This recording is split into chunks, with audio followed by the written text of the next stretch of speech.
Maraming nagtatanong sa'kin kung ano ba yung mga naging red flag or naging sintomas nung anak ko nung bago siya magkaroon ng hirschsprung or ma-detect na may hirschsprung siya.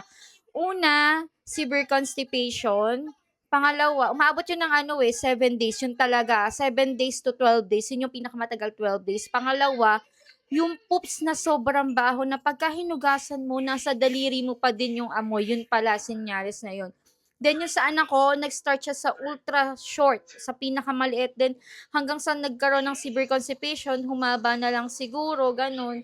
Then yung isa sa mga pagkakamali ko, nung sinabihan ako ng first gastropedia niya na magpa-barium test ay nag-refuse ako. Dapat ginawa ko na, 'di sana hindi na siya nagkaroon ng megacolon or hindi pa humaba yung gamutan namin, gastos namin kasi nagpa-second opinion pa ako sa another pedia gastro na nagpaulit-ulit kami sa laxative. So, wala naman akong against do'n. So, sa ma'am na lang talaga, ako na lang mag-isa nag-consult sa pedia surgeon na para kasing paulit-ulit na lang kami sa laxative. Do'n kami na itinest sa barium test. So, sana nung una pa lang na pedia gastro na sinabing ipa-barium test na lang natin is nakinig na ako. So, marami pa akong nasayang na pera, pamasahe, then effort and time.